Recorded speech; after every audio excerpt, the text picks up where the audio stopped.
From Obi-Wan Kenobi to Willy Wonka and most everyone in between, James Arnold Taylor was a master of hundreds of voices. Then he was silenced. Doctor's orders. He had to stop speaking. That's when a man who played so many other characters had to find out who he really was. For over 2 decades, James Arnold Taylor has been the voice of many beloved characters, including one of his favorites. Hello there. Obi-Wan Kenobi in the animated Star Wars series. I knew ever since I was a little kid I wanted to do voices in cartoons. I was very much pursuing that. And I had some opportunities to match celebrities. And so some of my first work was doing voice doubling for people like Michael J. Fox and well, wait a second, Doc. Whoa, this is heavy. And Christopher Lloyd, Great Scott, Marty. I started doubling people and then got the attention of agents and stuff and was able to get into a full-time career as a voice actor. James' career soon took off, and he achieved his dream of voicing cartoons. In a world where one man does all the voices. Totally awesome. Yabba dabba doo. I was the voice of, everything from Obi-Wan Kenobi in Star Wars, Fred Flintstone at the time, Leonardo the Ninja Turtle, this video game series, Ratchet and Clank, and I was in full bore in those productions being done right then, and I woke up one day and I had no voice. The Taylors discovered black mold in their new home. Went to the doctor, got some blood tests, and realized there were 6 different types of mold in my bloodstream, and one of them being black mold, Stachybotrys, which is the very dangerous one. And I had been, having everything from brain fog, memory loss, all these things, but particularly that my voice was going. So I remember very vividly on that day, it was February 13th, 2005, and I went and just got back from the doctor, and he says, "You gotta stop speaking." And I said, "God, please don't let this be the worst day of my life."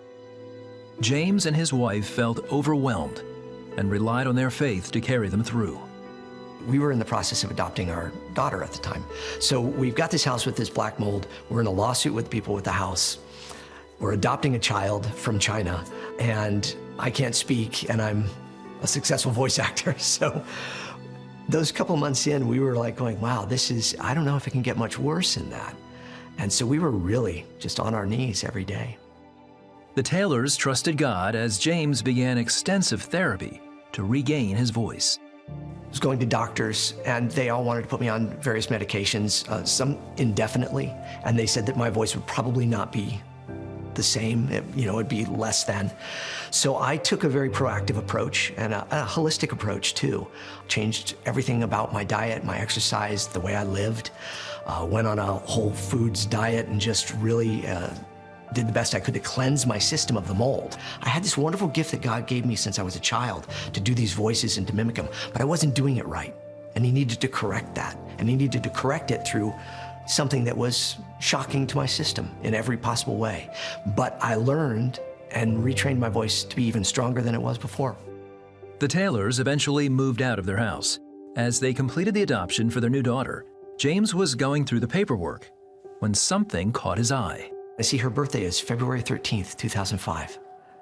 So the day that I thought was the worst day of my life, God made the best day of my life. He turned it around. And what he showed me is that he's always listening.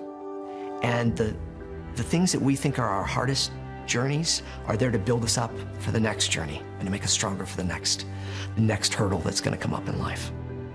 I worked in Star Wars, I've worked in some of the biggest movie franchises, I've worked with some of the biggest names in Hollywood, and yet I'm so grateful that I get to wake up in a normal home with a wife and a daughter that love me and a peace that cannot come from any of the stuff I get from my work, but can only come from the love of Christ and family and just true love.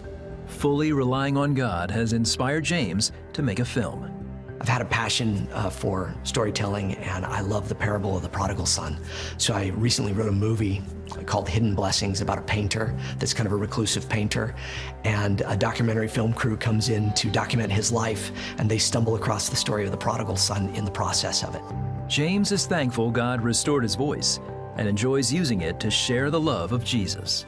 I'm a high school dropout. I came from a very broken home, and I've been blessed with this amazing career. And then he gave me the gifts to be able to share that with people. And so I've always been very open about my faith in my career. I've tried to be a light in a dark place in Hollywood and such as well, and just be open. I love Jesus. Jesus saved my life. So I'm gonna say it. I'll say it in whatever voice you want me to say it in.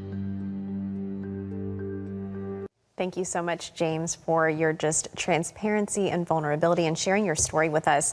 I was just reminded as he was sharing what God has done in his life, I was reminded that there is always purpose for our pain, whether the pain is physical or mental or emotional. God is a God of restoration. I was reminded of that this morning, and I'm reminded of that again, just listening to his story. God literally restored his voice, but he also restored what the locust, the years that the locust had eaten. God restored in James's life, and he can do that for you. He is ready, willing, and able. Just allow him to. Say yes, Lord, will you ask him to? Lord, will you restore what has seemingly been lost in my life? Will you restore? Because I'm here to tell you and encourage you, friends, he will restore. So just believe that today.